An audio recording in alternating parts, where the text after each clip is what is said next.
Oh, hello, it's Chandra Easton here, Star Astrology Healing. Just having a bit of a chat to you about my journeys through this ancient land. You can find the series of talks as I'm travelling around Australia.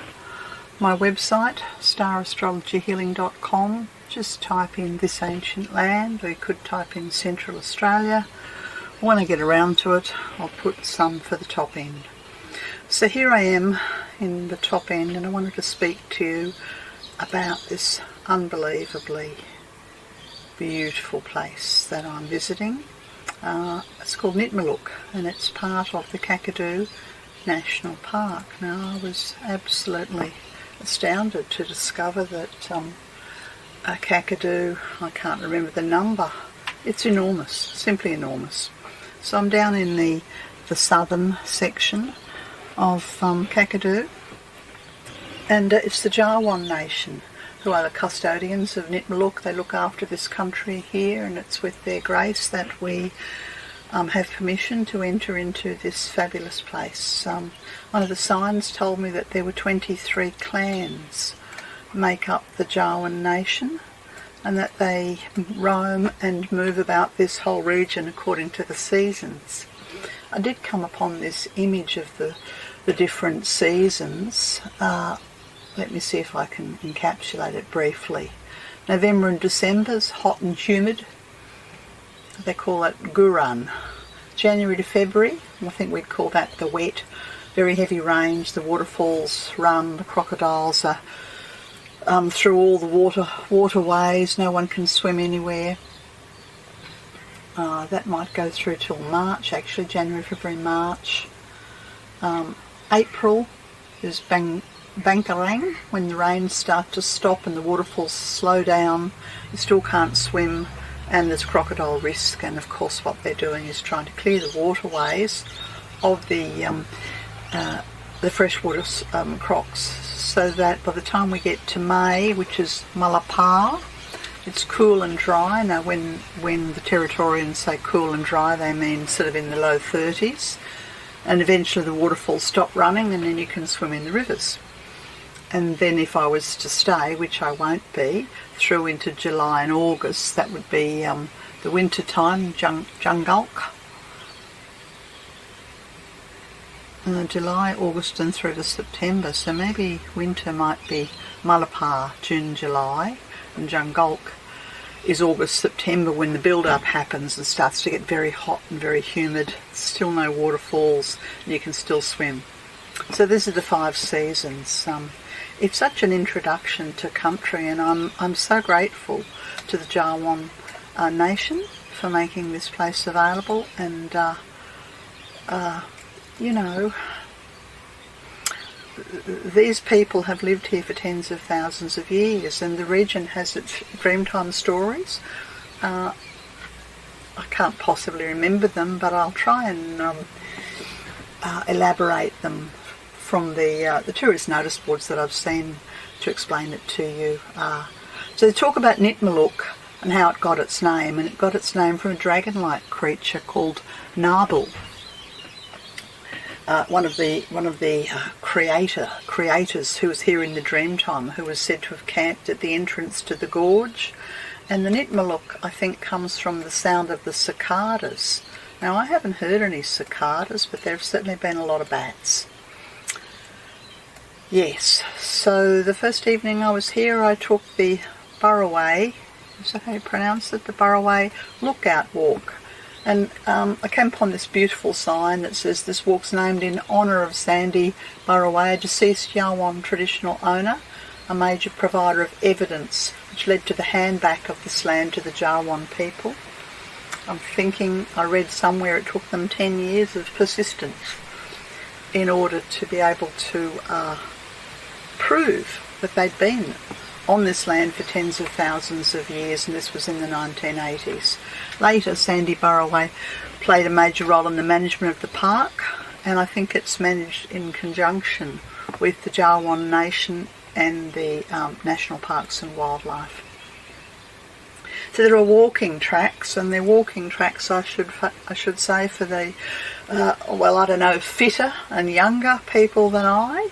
I did attempt today an 8-kilometre walk, but kind of gave up at about, I don't know, I think I did 7.5 altogether. It was too hot and too steep for me, but many other people walk much further than that. There are walking tracks all around this Nitmiluk region, and there you can go up to the lookout, you can go around the gorge, you can go take through the southern walks all around the Catherine River.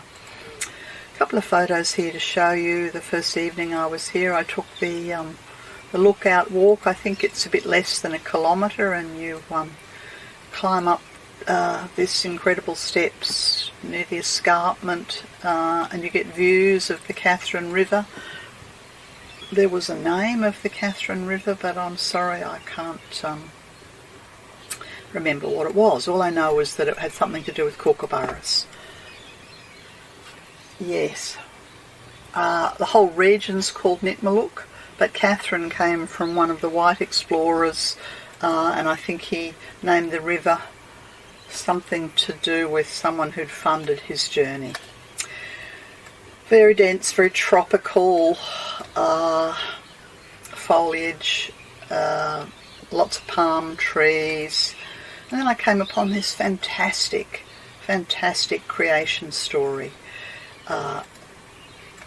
And I'll just read them to you really, because I certainly am just learning all about it, but I'm very pleased that they're here.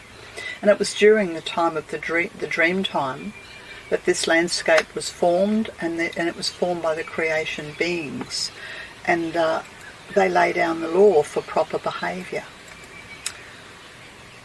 As you live in and upon this beautiful country, with respect for the river and the rainforest, and Bula, who's one of the creator beings, he looks very much like, I don't know, is Bula the crocodile? I assume so. Came from the saltwater country to the north. I think this is sort of southwest of Darwin somewhere, and was the first being to create the land, and he had 2 wives, and he hunted across the land and he transformed the landscape, leaving his image as paintings in the rock. And honestly, the more you stare at the escarpment and the rock face, you see images in it. You could swear that you see a crocodile's face up in the rock. And north of Catherine he went underground, where he still remains today, in an area known as the Sickness Country. Now I'd like to look this up, but I wonder if this is Jabiru, and I get a sort of a shiver down my spine when I think about the Sickness Country, and I remember the I think it was at the 60s, was it the 70s, when uranium was found. And the uranium mine was set up at Jabiru, this is probably before the national park was established, I think. I'm very vague on the history of it all, sort of not up in the Arnhem Land, but towards that district. And I wonder if the uranium is meant to stay in the ground, and that this is part of the teachings and the traditions of these creator beings, and that it's known as the Sickness Country. And the teachings say that this is a very dangerous place, and what's in the ground should not be disturbed for fear of fire and earthquakes that could destroy the earth. Yeah, well, I think we should pay attention to that. Probably all a bit late in the day, really, to be listening to some of this lore, ancient creator lore, but, there's a lot of exploitation of the land and the minerals, and I passed a manganese plant somewhere on my way north. I know there's a lot of coal seam gas. I believe the uranium's finished now, but I wonder whether we'd upset and disturb the creator being who's sleeping up in the Sickness Country. Anyway, the creation myth continues with the rainbow serpent, whose name is Bulong, who's not only the giver of life, but also a destroyer of life. So there's the rainbow serpent, Bulong, the giver and the destroyer of life. And he created the gorge as he crawled across the land. And it's very serpentine and very wide, and it doesn't take anything to to feel the presence of the rainbow serpent in the river and in the gorge. Burroway rests in the deep pool of the second gorge.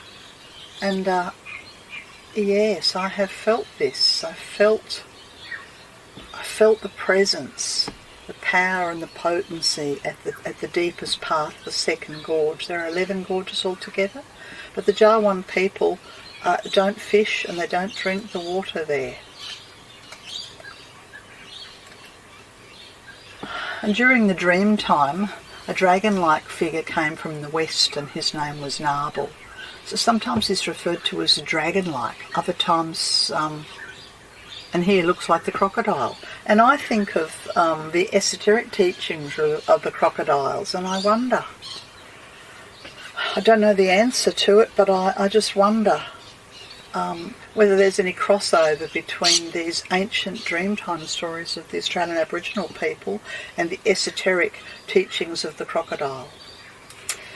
But I won't go down there, I'll never get this talk finished. Now, as Narbel passed through the blue-tongued lizard dreaming places, and I don't know where they are. Yes, I won't try and pronounce those names there, but there are many birds here. We can see the Kookaburra, Burroway, and I think that's the name of the river. The Indigenous people refer to the Katherine River as Burroway, because I heard the tour guides talking about that. There are also pigeons and brown hawks and, of course, the ever-present crows. And what we see here is the dilly bag, because as Narbel passed through the dry country, and this is between Darwin and Katherine, there was drought or there was no water, and so he was carrying water in a dilly bag. But the birds tried to get the water that was being carried, but Narbel was too clever for them. And at the entrance to the gorge, Narbel heard the sound of the cicadas. Nit, nit, nit, nit, nit, nit. So he called this country Nitmiluk, cicada country. And so of course it's known as the cicada country and also the Kookaburra River. And these lovely images that I've attempted to photograph for you. And Narbel then travelled further upstream and he camped on the plateau. I don't know whether that's all the way up to the Arnhem Escarpment. I'm not really sure. I assume so. It looks like the escarpment, but I believe there are 11 gorges. And when Narbel was resting, Wallark, the cave bat, speared him, and Narbel's dilly bag was pierced and the water spilled and filled the gorge and created the river. Now, there are tens of thousands of bats. I heard the tour guide refer to them as, he said there were red-faced bats and black, I think, bats. Mostly, the most common ones are the red-faced bats, and they make the most god-awful sound. And they're hanging in the trees, and they're calling, and they're chattering, and they're screeching, and they're flying, and they're nesting. And that's just during the daytime. Goodness knows what they're doing at night. So the birds were very happy, and they drank the water. And they also discovered Narbel's fire sticks growing among the water's edge so they could make fire to cook with. And here's an image here of the rainbow serpent. It's not a very good one, because anyway, it's the best that I could do. And this is the rainbow serpent resting in the deepest pool of the second gorge, where the Yawang people won't drink the water, they won't fish there, pregnant women and children are advised not to go there. And they have to be very, very careful if they do fish, just to take fish from nearby pools, not to upset the rainbow serpent and to appease Burroway. So it's a fantastic story, isn't it, of the creation? But the bit that sends the shiver down my spine is the sickness country and how we're meant to leave in the ground what's in the ground. Anyway, I thought I'd fill you in on these wonderful notice boards, which I came upon as I was taking my climb up to the lookout in the late afternoon.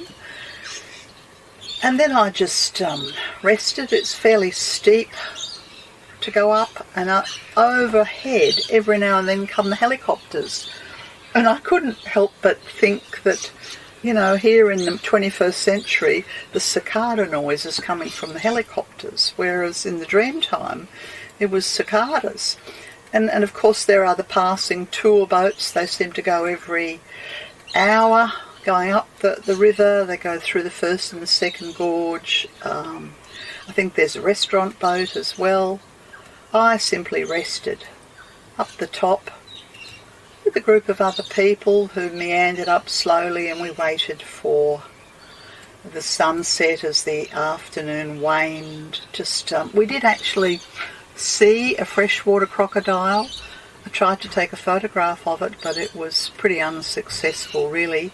Just slowly making its way down the river, and we could see it, and it just sort of reminds you that this is the habitat of the crocodile.